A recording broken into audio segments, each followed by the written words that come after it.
और जब तक भटकता है तब तक लगता नहीं। अभी ऐसा लगता है कि लगता है, लेकिन अभी लगा नहीं है। जब लग जाएगा ना तो हटाओगे तो नहीं हटेगा। अभ्यास योग युक्तेन चेतसा नान्यगामिना पुरुषम शाश्वतम दिव्यम, दिव्यम शाश्वतम पुरुषम। जो दिव्य परम पुरुष परमात्मा है उसका प्राप्ति केवल चिंतन मात्र से। बार बार संसार में जाते हुए मन को हटाकर भगवान में लगाओ, अभ्यास करो। ये ऐसे थोड़ी लग जाएगा भक्ति में, और जब लग जाता है तब हटता नहीं है। अभी लगा नहीं है ना, तो इसलिए भटकता है। विषयों में सुख बुद्धि है, संसार में प्रियता है, इसलिए संसार और विषयों की तरफ जाता है। और जब लग जाएगा तब नहीं हटेगा। फिर आप हटाएंगे ना कि यार चलो बात कर लेते हैं, नहीं करना हमें बात, राधा राधा राधा, वो अपने आप जब लग जाएगा तब हटेगा नहीं। तो अभ्यास करो, ऐसा अभ्यास करो। कभी भगवान की लीला कथा सुनो, कभी भगवान की लीला कथा पढ़ो, कभी नाम कीर्तन करो, कभी नाम जप करो, कभी संतों का सत्संग सुनो। इस अभ्यास से जब हम बार बार भागवतिक बातें सुनेंगे, भागवतिक बातें कहेंगे, भागवतिक बातें चिंतन करेंगे, तो हमारा मन धीरे धीरे लग जाएगा। और जब मन लग गया फिर तो निहाल हो गया, फिर जीवन मुक्त हो गया। फिर क्या कहना, सारी लड़ाई इसी बात की तो है कि मन भगवान में लग जाए। मन भगवान में जैसा विषय में लगता है वैसा भगवान में लग जाए, वो मुक्त पुरुष हो गया, वो दिव्य पुरुष हो गया। परम पुरुष परमात्मा की प्राप्ति उसको सहज में हो जाए। मन ही तो है, विषयों में लगा हुआ मन बंधन का कारण है, और भगवान में लगा हुआ मन मोक्ष का कारण है। इसलिए मन को बार बार लगाओ। ये लड़ाई है, हारो नहीं।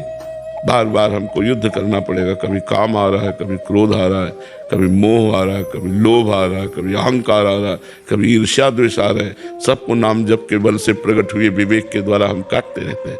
और जब सब पूरा शत्रु पक्ष हार जाएगा तब विजयी हो गए। तब फिर जयति जयति जग उच्चरे, पूरा संसार उसको नमस्कार करता है जो परमात्मा को प्राप्त कर लेता है। और जो परमात्मा को प्राप्त कर लेता है उसे संसार दिखाई ही नहीं देता, केवल एक परमात्मा ही नजर आता है।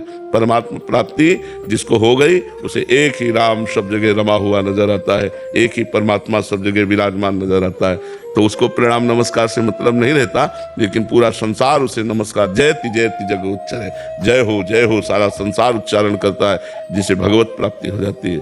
भगवत प्राप्ति उसी को होती है जो संसार में जाते हुए मन को बार बार हटाकर भगवान के नाम में लगाता है। और जब मन लग जाता है तब भगवत प्राप्ति हो जाती है। अखिलेश कुमार जी,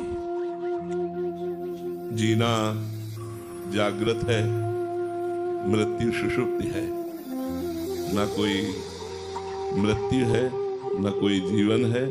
जो जीवन है वो जागृत है, जो मृत्यु है वो सुषुप्ति है। किसी का मरना नहीं होता। पंचभूत पंचभूतों में मिल जाते हैं, वो आत्मा अविनाशी अजर अमर है। उसी का जागृत होना, बाह्य दर्शन होना जीवन है।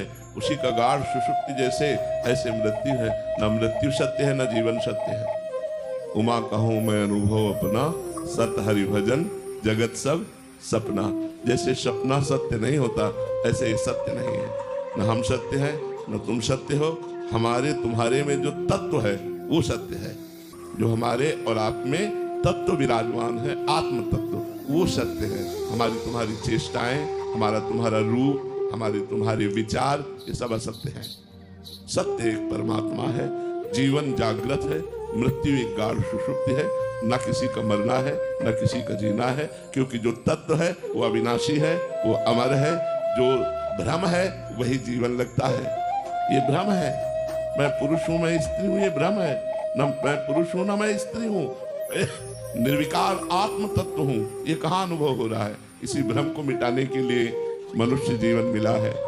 खूब नाम जप करो, अच्छे आचरण करो, दूसरों को सुख पहुंचाओ, सत्संग सुनो, शास्त्र स्वाध्याय करो, तुम्हारा मंगल हो जाएगा। न जीवन है, न मृत्यु है, एक ही भ्रम है, स्वप्न है। समझ पा रहे हो कैसे? एक बार महाराज जनक जी ने देखा स्वप्न में, वे बहुत गरीब आदमी हो गए। इतने गरीब हो गए कि खाने को नहीं है। उन्होंने भिक्षा मांगी तो भिक्षा में कुछ चावल दाल मिले। तो एक मिट्टी के पात्र में चावल दाल पका रहे थे। वो पकने वाले ही थे कि दो सांड लड़ते हुए आए और सब बिखर गया। तो इतने भूख से व्याकुल थे कि ये क्या, और आंख खुल गई तो देखा राजमहल की सुंदर सैया पर सो रहे। उनका ये सत्य कि वो सत्य। सभा में आकर के बड़े बड़े ज्ञानी वृद्ध महापुरुष रहते थे, पूछा यह सत्य कि वह सत्य। अब कैसे पता चले कि यह का आपका तात्पर्य क्या है और वह का तात्पर्य क्या है? तो कोई सही उत्तर न दे पाया। एक दिन बालकों के साथ अष्टावक्र जी खेल रहे थे और उनके पिता को राजा जनक जी ने जितने विद्वान थे सबसे पूछा और उत्तर न मिलने पर सबको नजर कैद कर दिया कि जब तक उत्तर नहीं मिलेगा कोई भी विद्वान अपने घर नहीं जा सकता। तो बड़ी प्रवीणता थी अष्टावक्र जी में। तो बालकों ने खेल खेल में कहा यदि इतने ही प्रवीण हो तो अपने पिता को जनक की नजर कैद से छुड़वा लो। तो माँ के पास गए और उनका आज तक आपने बताया नहीं कि हमारे पिता जनक की नजर कैद में है, मैं अभी जाता हूं। तो उनका बेटा पति तो गए ही और तुम भी, हमारे पास कौन रह जाएगा? उन्होंने कहा माँ मैं समस्त विद्वानों को एक क्षण में छुड़वा दूंगा। अष्टावक्र जी गए तो सभा में जी पहुंचे तो अष्ट जगह से टेढ़े थे तो चाल तो बड़ी, तो सब हंस पड़े। तो उन्होंने जाते ही कहा जनक की सभा में हमने सुना था ज्ञानी है, लेकिन यहाँ तो हमें कोई ज्ञानी दिखाई नहीं दे रहा। तो जनक जी ने कहा आप सभा को ऐसे कैसे संबोधन कर सकते हैं कि यहाँ कोई ज्ञानी नहीं? बोले आप लोग पहले हमें बताओ हंसे क्यों? बोले आपको 8 जगह से टेढ़ा देखकर। तो बोले आत्मा को देखने वाला ज्ञानी और शरीर और हड्डियों को देखने वाला ज्ञानी। बोल जनक तेरा प्रश्न क्या है? अष्टावक्र जी गुरु हैं जनक जी के।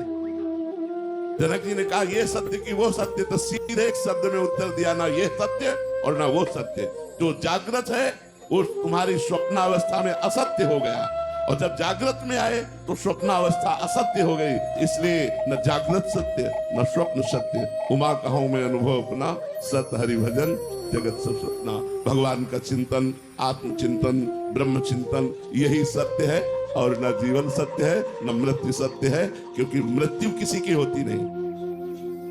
किसकी होती है? पंचभूत पृथ्वी तत्व, पृथ्वी तत्व में जल तत्व, जल तत्व में अग्नि तत्व, अग्नि तत्व में वायु तत्व, वायु तत्व में आकाश तत्व, आकाश तत्व में आत्मा अजर अमर। तो मृत्यु किसकी हुई? जीवन आंख मूंदते मूंदते 40 वर्ष हो गए, 50 वर्ष हो गए, निकल गए, गया जीवन। कब हमारा शरीर छूट जाए पता नहीं। क्या कर पाए? क्या सत्य को जान पाए?